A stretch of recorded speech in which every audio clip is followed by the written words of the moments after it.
नमस्कार, India voice देख रहे हैं आप और मैं हूं आपके साथ शिवम दुबे। तो झारखंड की सियासी लड़ाई इस वक्त योजना पर आई और ये हम क्यों कह रहे हैं, क्योंकि झारखंड की सियासत में आपने सब कुछ देखा। आपने पूरा मतलब एक सिरे से दूसरे सिरे तक हमने लड़ाई देखी। हमने पार्टी बदलते हुए देखा, हमने उठापटक देखा, हमने सड़क से सदन तक हंगामा देखा, हमने सब कुछ देखा।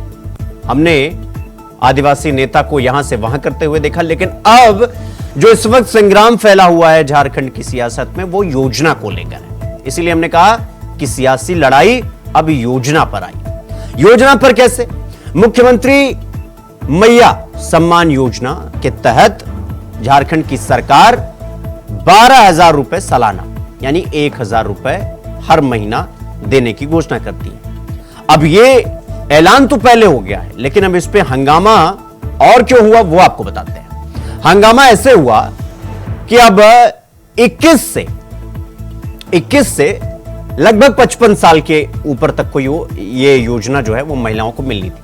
लेकिन झारखंड की सरकार ने अब ये जो न्यूनतम एज थी, उम्र थी, 21 थी, अब उसे 18 कर दिया गया है। यानी कि पूरी तरह से मतलब आप वोट देने के काबिल हो जाइए, इस योजना के काबिल हो जाएंगे। यानी कि पूरी तरीके से ये जो योजना है, हालांकि मुख्यमंत्री हेमंत सोरेन तो ये कह रहे हैं कि हम सबको साथ लेकर चल रहे हैं, हम महिलाओं को पूर्णतया सम्मान देना चाहते हैं। लेकिन बीजेपी पलटवार करते हुए ये कह रही है कि ये सम्मान वम्मान कुछ नहीं, ये पूरी तरीके से हड़बड़ाहट है और महिलाओं को खास करके बहलाया फुसलाया जा रहा है। क्योंकि मध्य प्रदेश के चुनाव में आपको याद होगा, जब विधानसभा चुनाव था मध्य प्रदेश में, तो एक योजना आई थी लाडली बहना योजना, और उस योजना का बड़ा योगदान रहा था चुनाव के जीतने में बीजेपी के।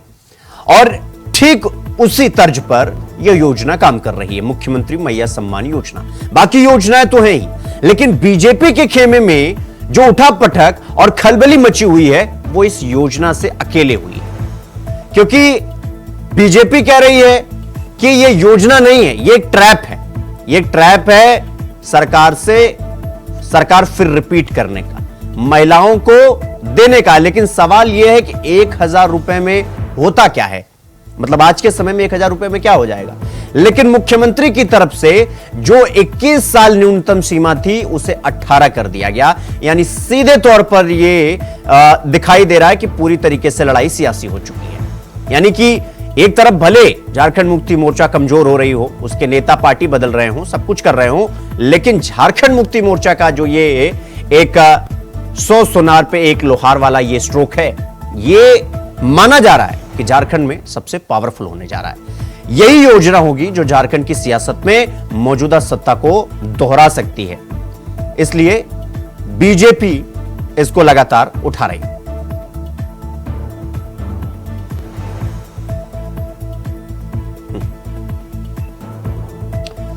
तो आज हम इसी को लेकर चर्चा करने वाले हैं और सीधे चर्चा की शुरुआत करेंगे।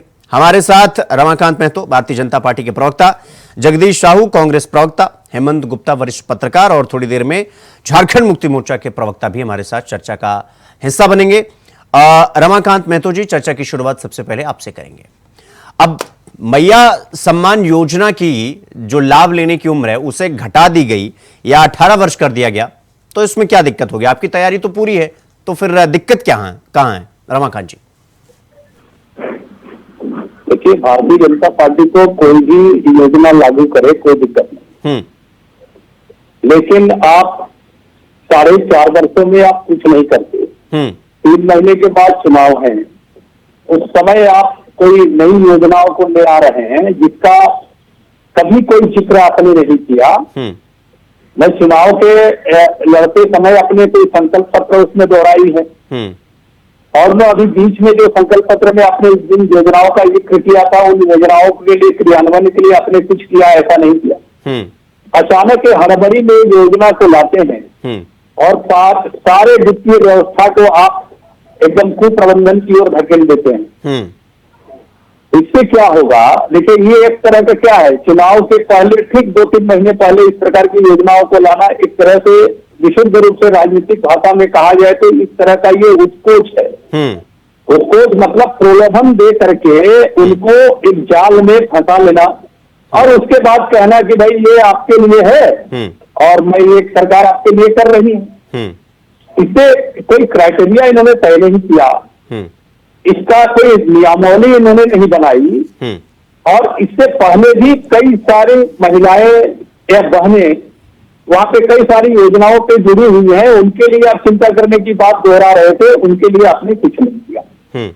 दूसरी बात क्या है कि भारतीय जनता पार्टी हमेशा से महिला सशक्तिकरण को लेकर के, जब से भारतीय जनता पार्टी बनी, चाहे 1951 की बात करें चाहे 1980 में, भारतीय जनता पार्टी हमेशा सामाजिक समरसता और समग्रता को लेकर के आगे बढ़ने का काम की है।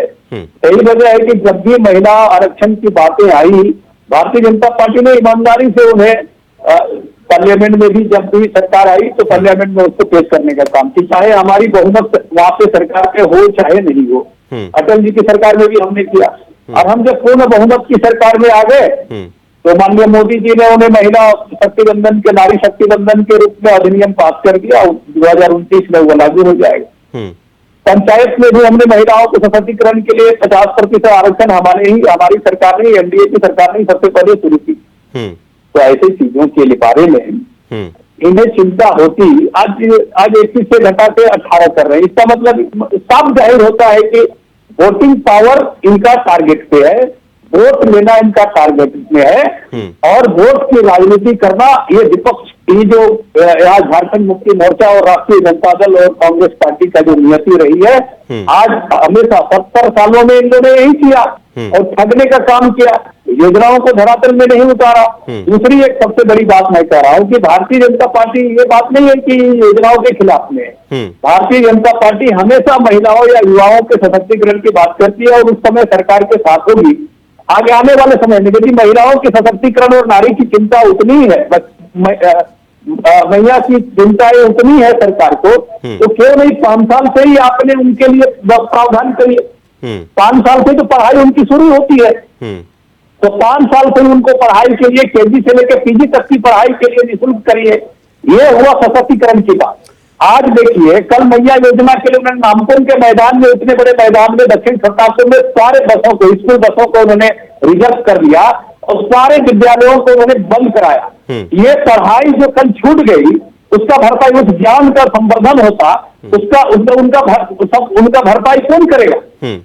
ये एक सेकेंड रमाकांत जी, आप जिस महिला सशक्तिकरण की बात कर रहे हैं और आप जो गिनवा रहे हैं, ये जो विधानसभा चुनाव में आपकी तरफ से जो अचानक से, चाहे विधानसभा का चुनाव हो या केंद्र सरकार का, केंद्र का चुनाव हो, ये अचानक गैस की कीमतें कम होने लगती हैं, पेट्रोल के दाम कम हो जाते हैं और फिर 2 करोड़ नौकरी की वादा हो जाता है, 15 लाख रुपए का ये कहा जाता है कि हम 15 लाख रुपया देंगे।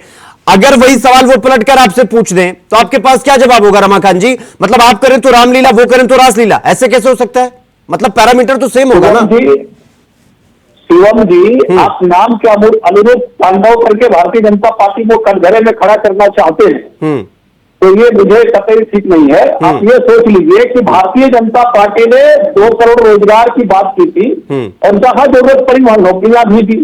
रेलवे में लाखों की संख्या में वैकेंसी थी, उनको भरने का काम किया। हाल के दिनों में पार्लियामेंट में माननीय रेल मंत्री साहब ने उसका उद्घाटन भी किया और जिक्र भी किया वहां पे।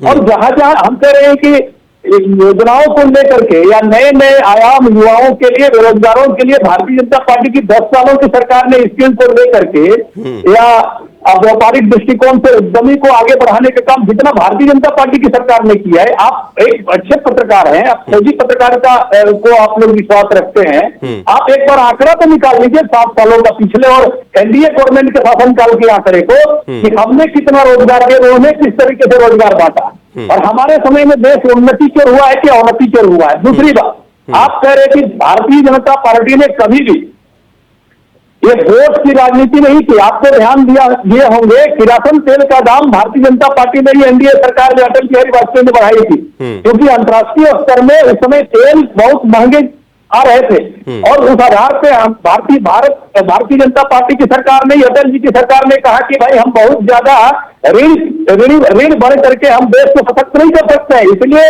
उसके लिए जरा सा आपको भी जोखिम उठाना पड़ेगा और जनता को बोझ उन्होंने पहले दी। और ऐसी बातें नहीं, चुनाव के समय हम उस प्रकार की लोक लुभावन पे बातें नहीं करते। हम चुनाव के समय राष्ट्र को ही प्रथम मानते हैं। और आज भी मैं कह रहा हूं कि भारतीय जनता पार्टी में अभी सदस्यता अभियान चल रहा है, हम लोग का एक ही मिशन रहता है कि भाजपा को मजबूत करने की बात हम कोई भी कार्यकर्ता भारतीय जनता पार्टी का नहीं करता, सीधे कहता है कि राष्ट्र के निर्माण के लिए भारतीय जनता पार्टी में आएगी। यानी हमारे लिए ठीक है रमाकांत जी मैं आपके पास आऊंगा। जगदीश जी मैं आपके पास आ रहा हूं। देखिए रमाकांत जी ने जो कहा उनका तो जवाब दे दीजिएगा। मेरा सवाल यह है कि ये जो उम्र घटाकर 18 वर्ष कर दिया गया इस योजना का लाभ देने के लिए, क्या ये सिर्फ ये जो प्रधानमंत्री माफ करिएगा मुख्यमंत्री महिला सम्मान योजना के अंतर्गत ही आता है, या आपको पता चल गया है कि पूरी तरीके से मामला कमजोर हो गया है तो अब 18 वर्ष कर दिया जाए, अगर वोट देने लायक हो जाएंगी तो योजना लेने लायक हो ही जाएंगी? तो मतलब ये भी चाल है क्या जगदीश जी? नहीं, ये बात जो है हमको झारखंड में महिला मान योजना वो 17 से 18 वर्ष के लोगों को हम बोलते हैं। तो जो छूट लेते हैं उसे 18 वर्ष से लेके सारे लोगों को 25 वर्ष तक का महिलाओं को महिला योजना में छूट दी, ताकि लोगों को सबको पैसा मिले। 1,000 रुपया महिलाओं लोग मिल जाए, महिला लोग मिल जाए, तो वो अपने जीवन के सामान को खरीद सके और अच्छे से खुशहाली से रह सके। इसके लिए हम लोगों ने उसको भी जोड़ दी। नहीं तो जगदीश जी सुन पा रहे हैं आप मुझे? हेलो जगदीश जी सुन पा रहे हैं आप मुझे? हाँ जगदीश जी सवाल यही है ना कि वो कह रहे हैं कि भाई देखिए जब चुनाव एकदम दरवाजे के दहलीज पर आकर खड़ा हो गया तो आप ये कह रहे हैं कि भाई उम्र की जो सीमा थी उसे घटाकर 18 कर दिया गया। अब उसी को लेकर कह रहे हैं कि पूरी तरीके से सियासत है, कोई सम्मान वम्मान नहीं दे रहे हैं महिलाओं को। नहीं, भाजपा जो है ना, भाजपा अब एक गुमला पार्टी बन के रह गई। इसको देखिए छत्तीसगढ़ में सारी योजना चल रही है, वहाँ तीज योजना चल रही है, तो ये क्या है? वो भी तो वो वोट के ही लिए चलते चला रही है ना। लेकिन हम लोगों ने वोट के लिए ये नहीं चला रहा, बल्कि उनको सम्मान देने के लिए, उनकी आर्थिक स्थिति, राजनीतिक स्थिति को मजबूत करने के लिए सम्मान को चला रहे हैं और 18 वर्ष को साथ में जोड़े।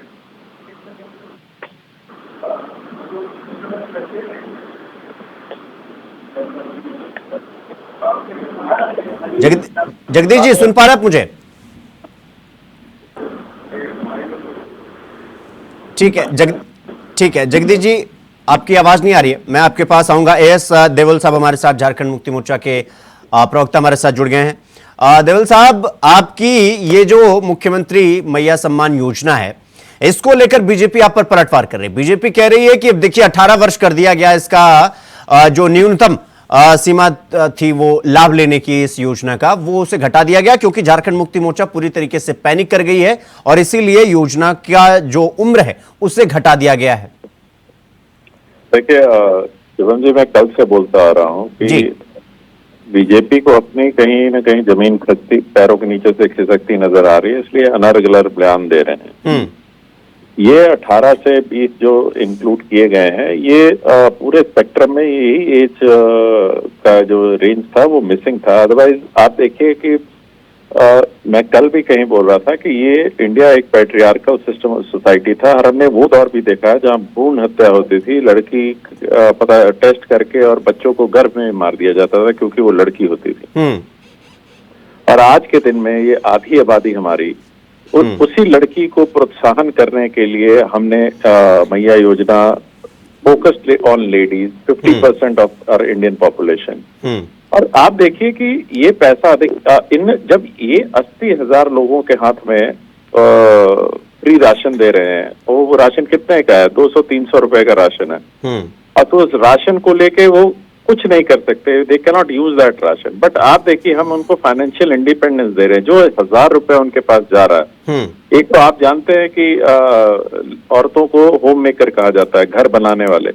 अब उस पैसे का या तो क्या मैक्सिमम औरतें, जैसे एसएचजी पहले ग्रुप होता था, आया था ना, एसएचजी ग्रुप का प्रोत्साहन किया कि औरतों का एक ग्रुप बना के उनको बचत की बताया जाए या छोटे छोटे व्यापार किया जाए। तो ये जो पैसा जा रहा है हमारी महिलाओं के हाथ में, या तो देखिए मैक्सिमम क्या किस पे यूज करेंगे, अपने बच्चों की एजुकेशन पे यूज करेंगे, कोई छोटा मोटा व्यापार करेंगी, या फिर हेल्थ सर्विसेज में यूज करेंगी। तो उनके पास फ्लेक्सिबिलिटी है ये पैसों को यूज करने के लिए। और दूसरी ओर मुझे तो हंसी आती है कि आज भी, मैंने कल भी बीजेपी के प्रवक्ता को कहा था कि 2017 February 17 रोहतक की हिंदुस्तान टाइम्स की हेडलाइन थी, all public schools of Rohtak shut down due to a political rally, all the buses were taken, school buses taken for Amit Shah political rally. मैं मानने को तैयार हूं कि हमारी सरकार ने गलत किया, नहीं लेनी चाहिए थी स्कूल बस। क्या हमारे बीजेपी के प्रवक्ता बोलेंगे कि अमित शाह ने गलत किया, अमित शाह को नहीं करना चाहिए था ये? नहीं बोलेंगे ना। हमारा तो देखिए फर्क दोनों में मैं बता देता हूं, फिर भी मैं बोल रहा हूं, झुक के बोल रहा हूं, मतलब कि बोल रहा हूं कि मैं मानने को तैयार हूं। बट हमारे फर्क क्या है कि ये गवर्नमेंट का प्रोग्राम था, ये कोई पॉलिटिकल पार्टी की पॉलिटिकल रैली नहीं थी। इलेक्शन कमीशन जब इंडिया में इलेक्शन कराता है तो 15-15 दिन स्कूल बंद होते हैं। और ये बोल रहे सारे स्कूल बंद थे, सरकारी स्कूल तो खुले थे। तो सरकारी स्कूलों को तो ये तो मानते ही नहीं है स्कूलों में, क्योंकि इन्होंने सरकारी स्कूलों का तो भट्टा बैठा के छोड़ा है झारखंड का। तो ये तो मानते ही नहीं है कि सरकारी स्कूल का छात्र कोई छात्र होता है, वहां पढ़ाई भी होती होगी, पर हम तो मानते हैं। और प्राइवेट स्कूलों का क्या होता है, आपको मालूम है कि 5 days a week का होता है, और कोई भी एक अगर अनशेड्यूल्ड हॉलीडे आती है तो उसको वो सैटरडे में एडजस्ट कर लेते हैं। तो ये जो रोना रो रहे हैं कि मिस हो गया और पता नहीं कितना करियर का लॉस हो गया, ये देखिए ये बातें जनता जान रही है। आपने ठीक कहा कि आप करो तो रामलीला, हम करें तो रासलीला। तो मैं तो ओपन बोल रहा हूँ कि बोल दें आपके चैनल से कि अमित शाह ने गलत किया था, पॉलिटिकल रैली के लिए तो स्कूल कभी कतई बंद नहीं होने चाहिए। पर ये तो बोल नहीं सकते हैं, कल को इनकी नौकरी चली जाएगी प्रवक्ता की अगर बोल देंगे कि अमित शाह ने गलत किया तो। और जो फाइनेंशियल इंडिपेंडेंस की हम बात कर रहे हैं, ये हम अब अनाज आप दे रहे हो 80 करोड़ को, आप अनाज बाजार में बेचेगा क्या? उसको अगर पैसों की जरूरत होगी या पढ़ाई की फीस देनी होगी तो अनाज गिरवी रख के आएगा स्कूल में? क्या बार्टर सिस्टम चल रहा है क्या कि हम अनाज दे रहे आप मेरे बच्चे को पढ़ा दो? ऐसा नहीं ना है। तो पैसा, currency in the hand of the women will help us. और एक मैकेंजी की, बीजेपी की रिपोर्ट है मैकेंजी की, कि अगर हम वुमेन एम्पावरमेंट करते हैं तो 2025 तक $12 ट्रिलियन जीडीपी में ऐड हो सकता है इस कंट्री में। तो हमारा तो कदम थोड़ा सा उसी ओर है, देश की अर्थव्यवस्था को बढ़ावा देने के लिए। और उसपे भी इनको रोना है।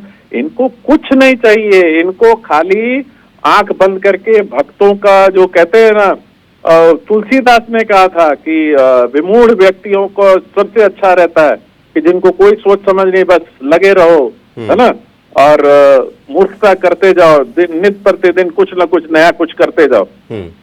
ठीक है। तो अब तो हम क्या बोले कि हम उस स्टैंडर्ड तक गिर ही नहीं सकते। अब तो इनके लॉजिक के आगे अब कोई जवाब ही नहीं है इनके लॉजिक का। ठीक है। हेमंत जी, मैं आपके पास आऊंगा, उसके बाद रमाकांत जी आपके पास आऊंगा, लेकिन आपको कुछ राजनेताओं के बयान सुनवा देता हूं एक बार, फिर आता हूं आपके पास। सुनिए।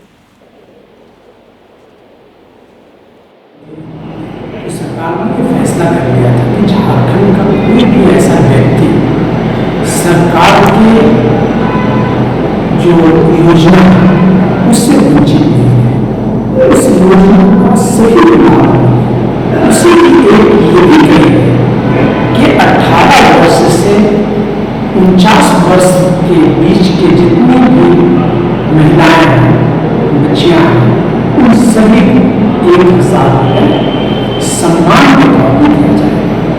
और सरकार ने बहुत पहले इन सब सारी चीजों को बता दिया था, पहले ही जैसे ही सरकार बनी थी, कि हम विकास करेंगे उन लोगों का जिनका। तो हेमंत जी आपके पास आ रहा है। देखिए, पूरी चर्चा इसी को लेकर है कि 18 वर्ष जो न्यूनतम सीमा थी इस योजना की, उसको घटाया क्यों गया। अब बीजेपी कह रही है कि भाई पूरी तरीके से पैनिक कर गए हेमंत सोरेन, इस वजह से ये कर रहे हैं। और जेएमएम ये कह रहे हैं कि भाई अगर हम कर दिए तो दिक्कत क्या है, अगर ये पूरी तरीके से तैयार है तो इनकी तो सोच ही जो है पूरी तरीके से नीचे वाली है, तो इसलिए अगर हम कर दिए तो गलत कैसे हो गया? हेमंत जी। बिल्कुल, बात तो बिल्कुल सही है कि अगर आप करें तो कुछ है और हम करें तो बहुत कुछ।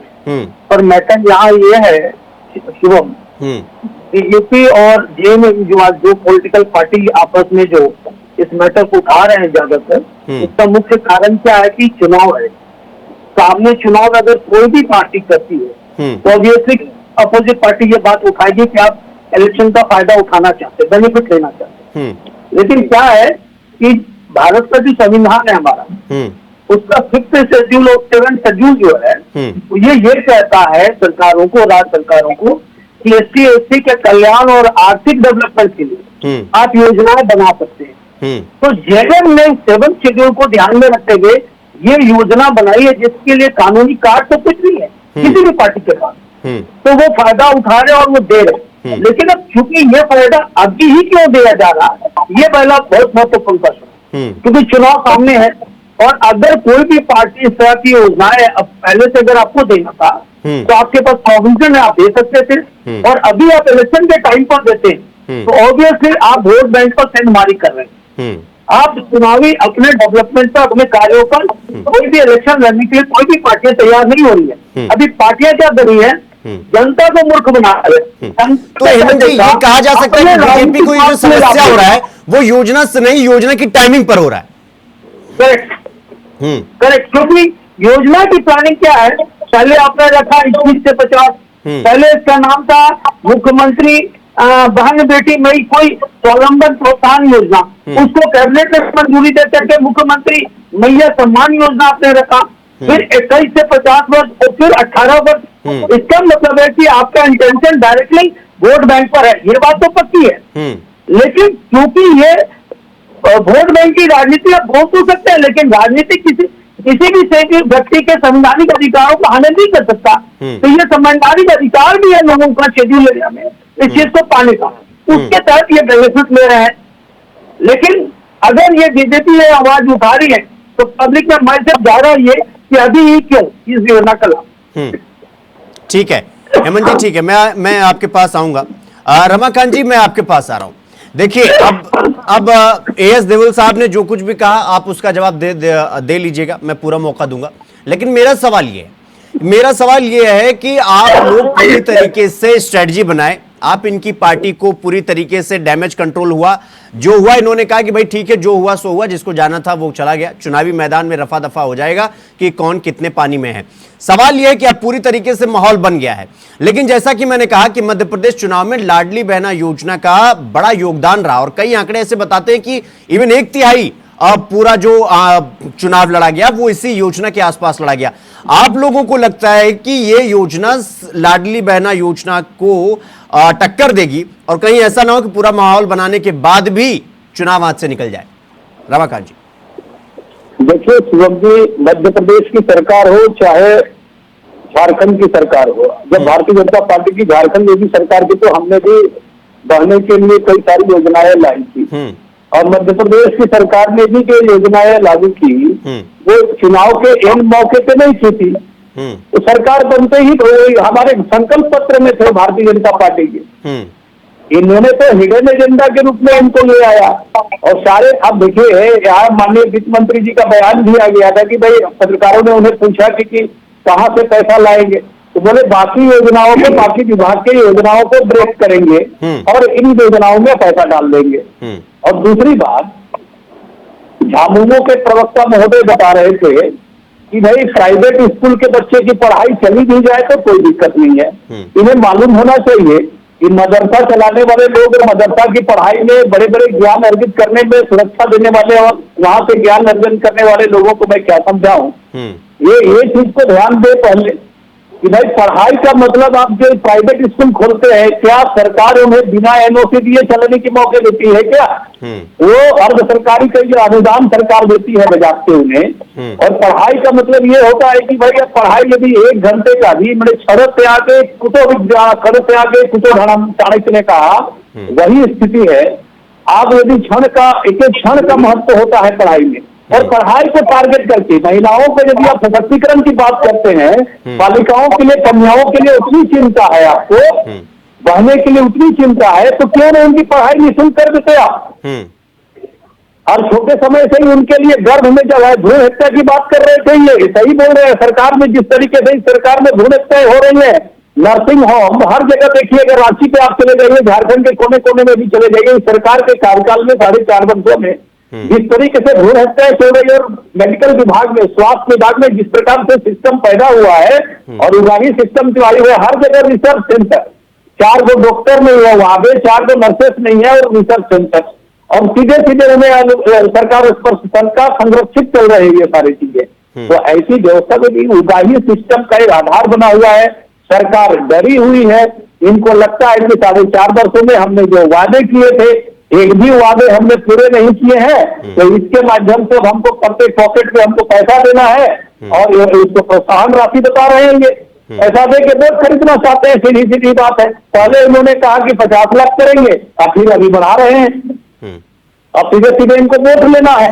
ये वोट की राजनीति है साहब, विशुद्ध रूप से कुछ भी कर ले, इनके पास कहने के लिए कुछ नहीं है। और नहीं तो इन्होंने जो संकल्प पत्र अपने चुनाव के पहले जारी किया था, वो कहाँ है कांग्रेस पार्टी और राष्ट्रीय जनता दल झारखंड मुक्ति मोर्चा का, उसको सामने लाना चाहिए, और उसके आधार पर इन्होंने कितना काम किया है वो इन्हें दिखाना चाहिए।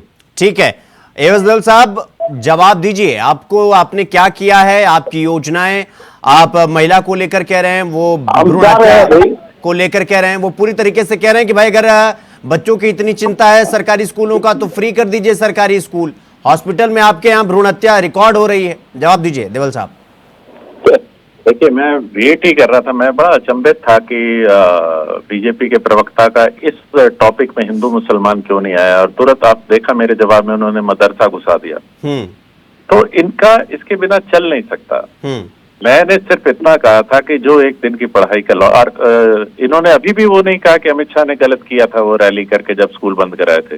वो ये बात आपने भी बड़ी चालाकी से दबा दी। आपने पूछना चाहिए था कि अमित शाह ने वो किया था, सही किया था कि गलत किया था, पर आपने भी नहीं पूछा। नहीं पूछ लेंगे। और हाँ, नहीं, प्लीज पूछ लीजिए ना कि अमित शाह, मैं तो बोल रहा हूँ कि और फिर भी मैं कह रहा हूँ कि हमारा फर्क ये है कि ये गवर्नमेंट का प्रोग्राम था और वो पॉलिटिकल रैली थी। हम तो फिर भी मानने को तैयार है कि चलिए सरकार जो प्रशासन ने लिया तो ठीक नहीं किया भाई, आगे से ध्यान रखा जाए। मैं तो इलेक्शन कमीशन को भी कहूंगा कि भाई बीजेपी को बहुत चिंता है हमारे देश के भविष्य की, तो जब प्लीज इलेक्शन कराएं तो स्कूल बसें मत पकड़ें और स्कूलों को छुट्टी नहीं होनी चाहिए बिना इसके। जिस दिन इलेक्शन हो उस दिन खाली छुट्टी हो, उसके बसों के कारण छुट्टी नहीं होनी चाहिए। तो मैं इलेक्शन कमीशन के जरूर मांग करूंगा कि बीजेपी के बहुत चाहत है भाई कि बच्चों का भविष्य खेला जाए, बट जब इनके पॉलिटिकल रैलीज के लिए स्कूल बंद होते हैं उसमें इनका क्या कहना है बीजेपी के द्वारा बंद के, ये आपने नहीं पूछा। और हमारी देखिए, और बीच में ये बोल भी गए कि हमने 2 करोड़ रोजगार देने का वादा किया था और हमने दे दिया। तो इनसे पूछ लीजिए कि कौन से डेटा में आया है कि 2 करोड़ रोजगार पर साल इन्होंने दिए हैं। बड़ी चालाकी से इन्होंने कह दिया कि हमने तो दे दिए 2 करोड़ रोजगार। देखिए, हम जनता के कोर्ट पे जा रहे हैं, बात तो आप मानते हैं, जनता इज द जज, जनता जज है। अभी क्योंकि हमारी सरकार है तो हम डिफेंडेंट है, ये एपेलेंट है, दोनों अपना अपना केस जनता के कोर्ट में लड़ेंगे। जनता जिसके तरफ से फैसला देगी, हम अपने अपने आंकड़े हम रखेंगे, ये अपना आंकड़े रखें। हम स्टूडियो में बैठ के जजमेंट तो नहीं आ सकता, जनता ने जजमेंट देना है। हम बेस्ट अपना जो हो सकता है हम अपना सारा कुछ बना के जनता को बताएंगे क्या मजबूरियां थी, क्यों नहीं हो सका, क्या हुआ, हमने कितना किया, अगर एक एक्स नहीं किया तो वाई किया तो वाई का कितना किया, ये सब हम जनता को बताएंगे। बट इनसे जरूर पूछ लीजिए कि 2 करोड़ नौकरी कहाँ दी और वो अमित शाह ने ठीक किया कि नहीं किया। ठीक है, अभी पूछ लेता हूँ रमाकांत जी, जवाब दीजिए। अमित शाह ने जो किया वो ठीक किया कि नहीं? 2 करोड़ नौकरी का डाटा दे दीजिए, वो कहाँ से डाटा लाया? सरकारी तंत्र का दुरुपयोग करके माननीय अमित शाह जी की रैली नहीं हुई थी। और दूसरी बात ये कह रहे कि जब बहने को डीबीटी के माध्यम से आपको पैसा देना था, और अभी भादों का समय है, हर महिलाएं कामकाजी होती है, उनका एक दिन का मजदूरी 450-500 रुपया आता है, वो देगी क्या सरकारी है? वो दिन भर उनका खराब किया इन लोगों ने। उनको तो आने में उनको कम से कम उनका एक दिन का मजदूरी जो था वो कहाँ से देंगे? ये सरकार कहाँ से देगी? और डीबीटी के माध्यम से इनको पैसा देना तो बुलाने की क्या आवश्यकता थी भाई साहब यहाँ? ठीक है रमाकांत जी, मैं आपके पास आऊंगा। जगदीश जी, मैं आपके पास आ रहा हूं, काफी देर हो गया आप तक आते आते, माफी चाहता हूं। जगदीश जी, सवाल वही है कि रमाकांत जी की देखिए, अब चुनाव तो नजदीक आ गया है, अब सिर्फ योजना एक फैक्टर मात्र नहीं रह गया है, अब कई फैक्टर हो चुके हैं। फैक्टर ये कि भाई पूरी तरीके से बीजेपी के जो प्रमुख मुद्दे हैं वो तो साफ तौर पर दिख रहा है। एक तो आपकी सरकार के खिलाफ जो इनके मुताबिक एंटी इनकम्बेंसी है सरकार के राज्य में, उसको लेकर ये जनता के बीच में जाएंगे। दूसरा, आपके पार्टी के आदिवासी के नेताओं को उठा कर ये अपनी पार्टी में ले आए ताकि आपको कमजोर करें। तीसरा, बांग्लादेश में घुसपैठ के मुद्दे को लेकर अब ये पूरी तरीके से तैयार हैं। आपके पास रिटेलिएशन में इनके जवाब, इनको पलटवार करने के लिए, जवाब देने के लिए क्या क्या ऑप्शन बचते हैं? जगदीश जी, कैसे आप टैकल करेंगे इन सब चीजों से? शुभम जी, मैं भाजपा के प्रवक्ता से पूछना चाहता हूँ, और अभी हमारे जेएमएम के जो बात बोली कि अमित शाह के आने पर उन्होंने भीड़ जमा इकट्ठा करते हैं, उसको कर लेते हैं।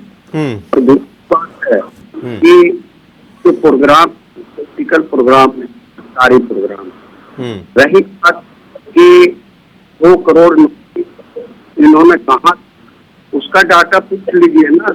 उनका तो नेता बोल नौकरी कहाँ, तो नौकरी के चलो ये तो हमने आप बता देना चाहता हूँ, झारखंड के 5 साल के राज में जितनी योजनाएं हेमंत सरकार ने दी है, अगर गिनवाओ तो टीवी चैनल में सुबह से शाम, क्योंकि सर्व पेंशन योजना हो गया, पेंशन योजना।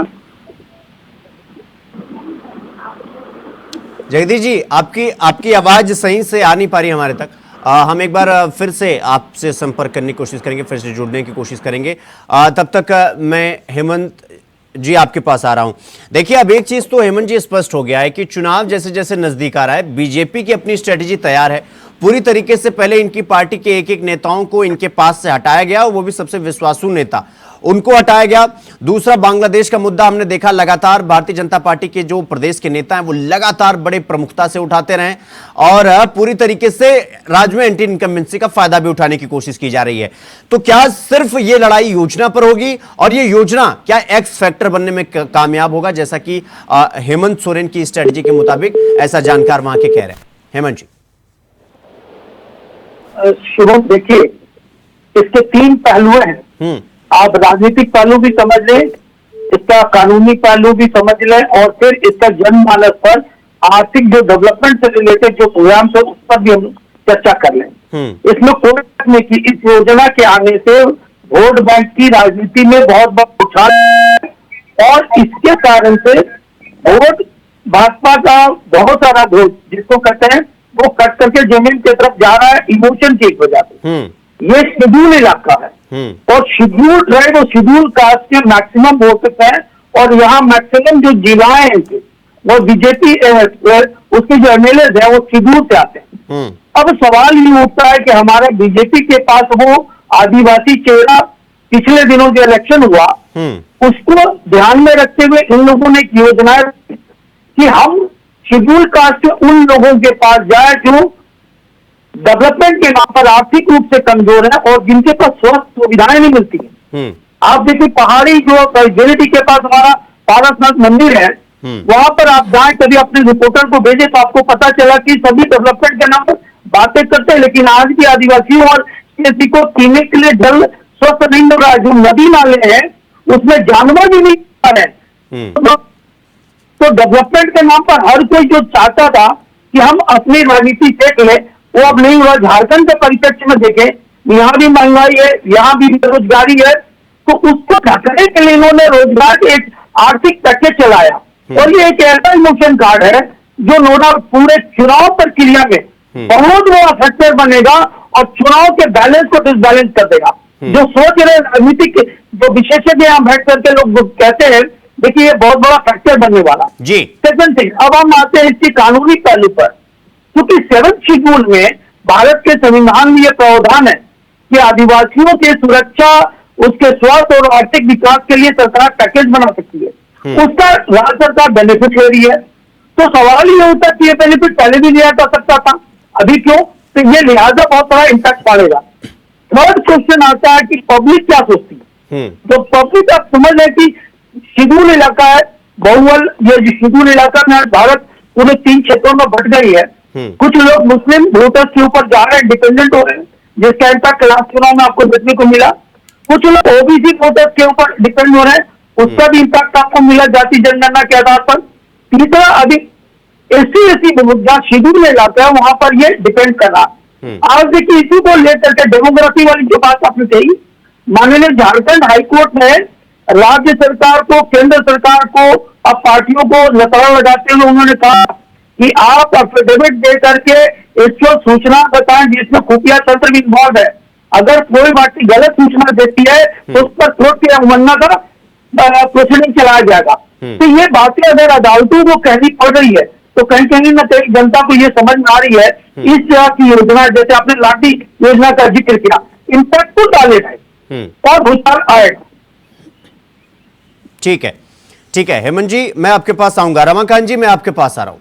देखिए, जैसा कि देवल साहब ने कहा कि मतलब वो आश्चर्य करते हैं क्योंकि ये सब जानते हैं, ये मतलब आमतौर पर ये भारतीय जनता पार्टी के बारे में ये धारणा है कि जिस राज्य में चुनाव होने जाएगा हिंदू मुसलमान होना तय है। वही एवस देवल साहब भी कह रहे हैं कि हिंदू मुसलमान, और वही उसी से जोड़ रहे हैं। वो बांग्लादेश का जो घुसपैठ का मुद्दा है वो उसी से जोड़ रहे हैं। हालांकि हाईकोर्ट की भी इस पर टिप्पणी आई है, आपकी भी जिम्मेदारी है, सब कुछ है, लेकिन अब आपकी स्ट्रेटजी बिल्कुल क्लियर है। आपने चौतरफा घेर रखा है इनको, तो इनके पास ऑप्शन क्या बचा है? मतलब अब ऑप्शन जो बचा है उसका रिटेलिएशन तो करेंगे ही। अब इसके लिए आप इस योजना को लेकर चाहे हाईकोर्ट जाइए चाहे सुप्रीम कोर्ट जाइए, लेकिन अब चुनाव है तो जाहिर सी बात है मौजूदा पार्टी में सत्ता में है तो कुछ ना कुछ तो करना ही पड़ेगा ना। रमाकांत जी, मैंने देखिए, मैं सीधी बात कर रहा हूं। झारखंड मुक्ति मोर्चा की सरकार जिस वादे के साथ आई थी उन वादों का क्या हुआ ये पूछिए ना देवल साहब को।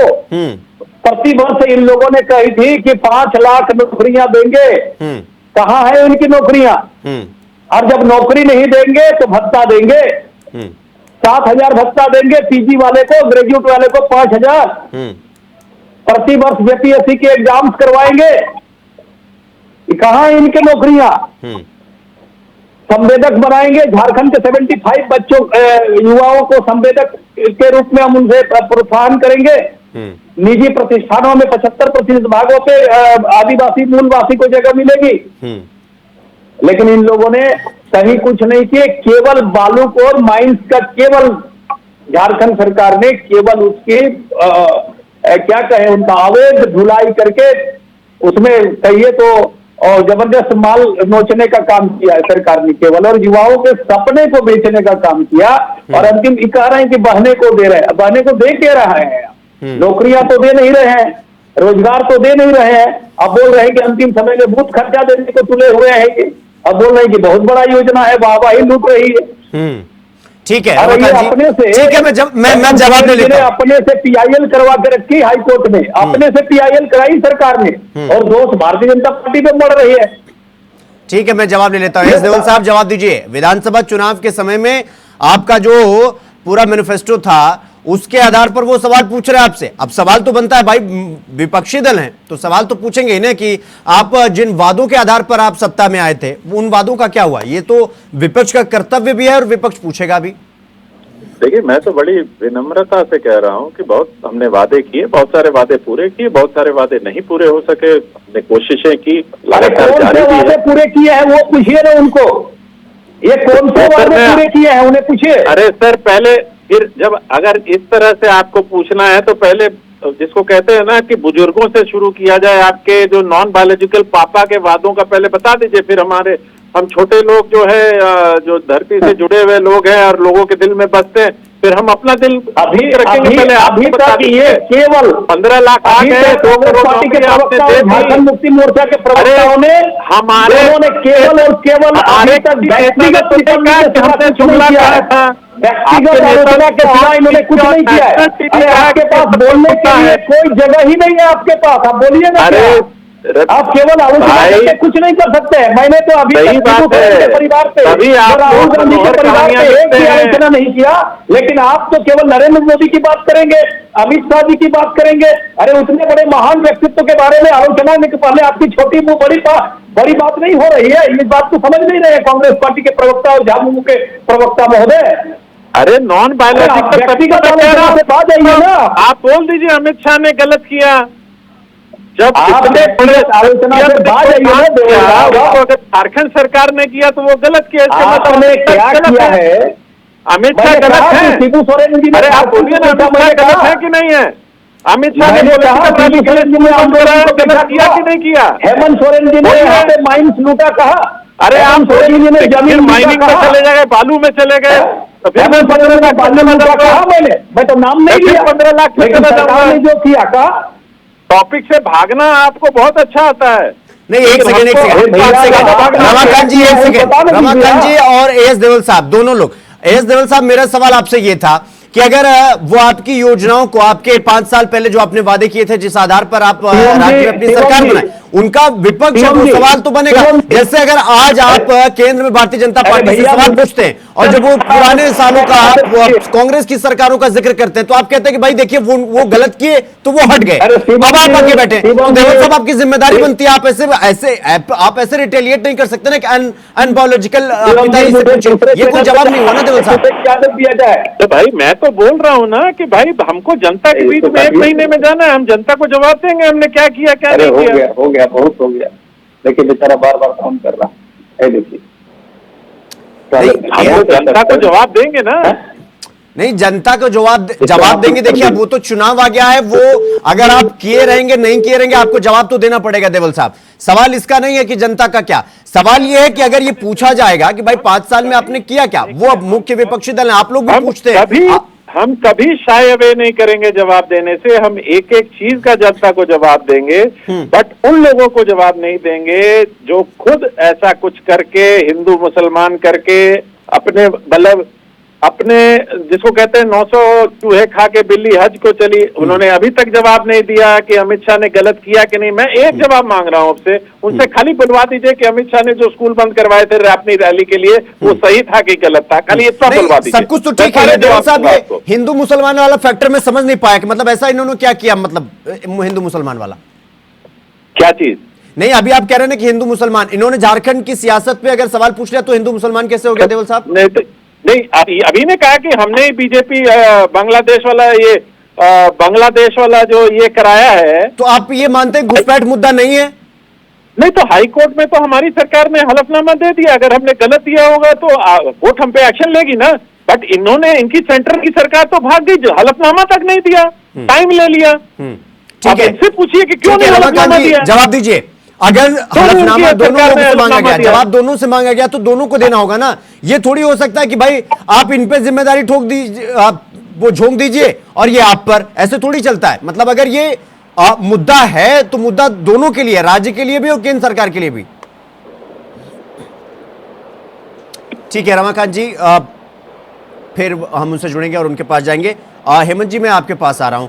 देखिए, लड़ाई जहां जानी चाहिए थी वहां जा नहीं रही है। अब लड़ाई ये आ रही है कि भाई अगर उनसे 5 साल का मैनिफेस्टो का जवाब मांगा जाए तो वो कह रहे हैं हम जनता के बीच में जाएंगे, हम अपना जवाब वहां देंगे, हम तुम्हें क्यों देंगे। हेमंत गुप्ता जी, ये पूरी लड़ाई ये क्या पूरी तरीके से स्प्रेड हो गई है क्या? 180 डिग्री क्या 360 डिग्री घूम गई है, मुझे तो लगता है। हेमंत जी। शुभम, इसमें कोई शक नहीं, जो आप कह रहे हैं वो अगर जनता की भावना और जनता की आवाज अगर आप उसे सुनना चाहते तो एकदम राउंड अप कर गया। ये ऐसा इमोशनल पैकेज है कि एक बहुत बड़े अब योजना को लाना हो, बीजेपी को समझना पड़ेगा और इसमें बहुत काम करने की जरूरत है, क्योंकि ये काम भी कर रहे हैं, लेकिन इसके बावजूद ये जो इमोशन टर्न किया ना, नो डाउट बहुत बड़ा क्रिएट होगा।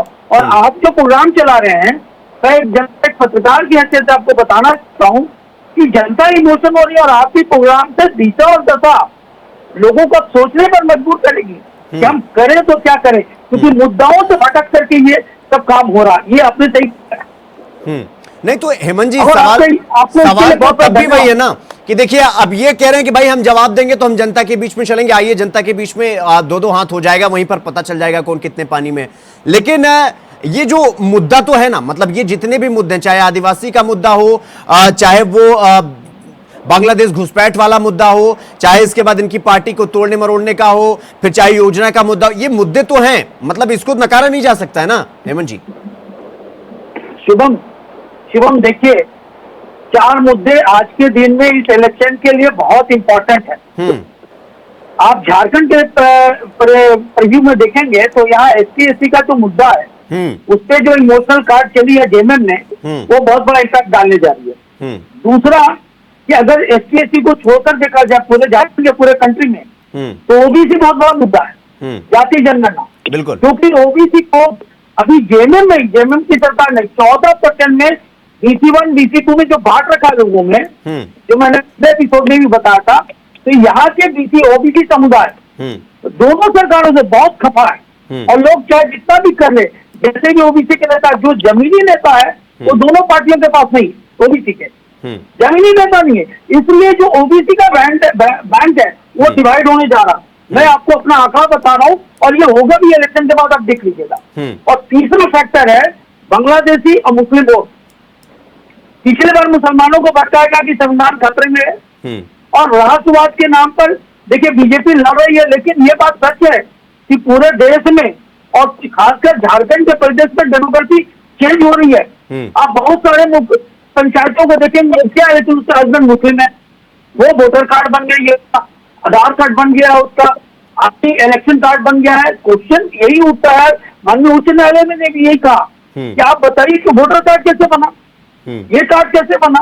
तो ऐसे वोट पब्लिक अब समझने लगी है भाई उनका राशन पानी किसी और को दिया जा रहा है और किसी और का राशन पानी किसी और में बांटा जा रहा है। तो पैसे का पब्लिक चाहती नहीं है कि किसी तरह का फ्री हो, फ्री को भी मिलेगा, मिसयूज होगा, ये आप भी समझते हम भी समझते हैं। बिल्कुल, लेकिन पैसे का बंदरबाट, पब्लिक के पैसे का बंदरबाट हो रही, तो पब्लिक ये सोच रही है चाहे सरकार किसी की भी हो, पैसा तो हमारा है, टैक्स तो हम पे करते हैं, लेकिन ये अपने वोट बैंक के लिए उसका गलत इस्तेमाल करते हैं।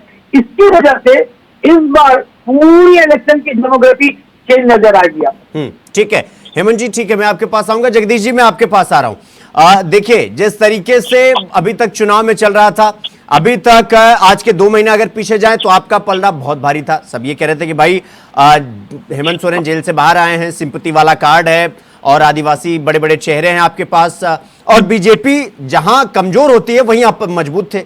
अब इसका जस्ट वैसा वर्षा हो गया है, अब जहां आप मजबूत थे वहीं पर बीजेपी ने आपको कमजोर किया है। जगदीश जी, अब वैसे भी बिहार की जेडीयू हो, चाहे एलजेपी रामविलास पासवान हो, चाहे आजसू तो पहले से ही थी, और इसके बाद बीजेपी तो है ही, अब ये आप चौतरफा गिर गए हैं क्या जगदीश जी? और आपको लग रहा है कि वाकई में आपका इंडिया गठबंधन जो 2 महीने पहले तक मजबूत स्थिति में था वो अब डैमेज कंट्रोल की स्थिति में आ गया है?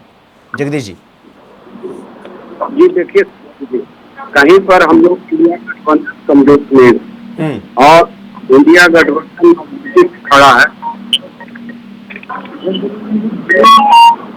इंडिया गठबंधन जगदीश जी आपकी आवाज में लगातार दिक्कतें आ रही हैं। हम कोशिश करेंगे एक बार फिर से कि उसको ठीक कराया जाए, और ठीक करा के मैं आपके पास फिर से आऊंगा। आपकी आवाज यहाँ पर पूर्णतया आ नहीं पा रही है, कट के आ रही है थोड़ी सी, तो इसलिए मैं आपके पास आऊंगा। रमाकांत जी, मैं आपके पास आ रहा हूं। सवाल यही है कि देखिए, अब आपके पास अभी तक ये होता था कि चलिए भैया आपके पास आजसू है और बीजेपी है और ये आप चुनाव लड़ेंगे, उनका जो पक्ष सबसे ज्यादा मजबूत था आपने वो ब्रेक कर दिया, आपने पूरी तरीके से माहौल बनाया, आपके बीजेपी के जो वहां के प्रदेश के नेता है पूरी तरीके से माहौल बनाए कि इसको माहौल बनाया जाए। लेकिन क्या झारखंड मुक्ति मोर्चा के पास अभी भी एज है? एक तो वो सिंपैथी वाला कार्ड कि आपके पास सीबीआई है, ईडी है, इनकम टैक्स है, वो इसके वजह से आपने हेमंत सोरेन को परेशान किया, क्या उससे आपको डर है? दूसरा, ये योजना जिसकी लगातार हम चर्चा कर रहे हैं, क्योंकि ये हो ना हो ये सबको अंदेशा है कि इस चुनाव में एक्स फैक्टर का काम करने वाली है, या तो ये सुपर डुपर हिट होगी या सुपर डुपर फ्लॉप। रमाकांत जी,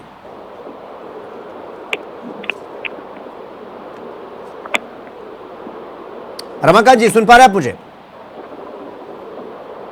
ठीक है, तो देवल साहब मैं आपके पास आ रहा यही जो सवाल मैंने पूछा कि अब बीजेपी कह रही कि उनके पास सिंपैथी वाला कार्ड है, वो ईडी सीबीआई लगातार इस पर सवाल उठाते रहे हैं और इसको लेकर वो जनता के बीच में जाएंगे। सिंपैथी वाला कार्ड बचा है, बाकी उनके पास और कोई जमीनी हकीकत बची नहीं है। और वैसे भी उनका साथ देने के लिए जेपी रामविलास पासवान और जेडीयू, वो बिहार का पूरा जत्था उठकर चला आया। तो वो कह रहे हैं कि वो चौतरफा घेर लिए हैं ट्रैप में।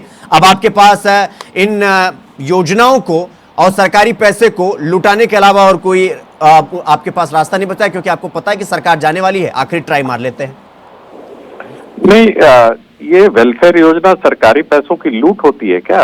ये डेफिनेशन कब से है इसका? मतलब तो सबसे बड़ा लुटेरा मोदी जी हुए, जो 80 करोड़ को फ्री राशन दे रहे हैं। तो सबसे बड़े लुटेरे तो वो हुए, लुटेरों के सरदार हो गए हमारे नॉन बायोलॉजिकल प्रधानमंत्री। बीजेपी के डेफिनेशन के हिसाब से आपने जो डेफिनेशन दिया, देखिए सरकार वेलफेयर गवर्नमेंट होती है, वेलफेयर लोगों पे वेलफेयर करने के लिए। हम थोड़ी अडानी अंबानी की तरह बिजनेस।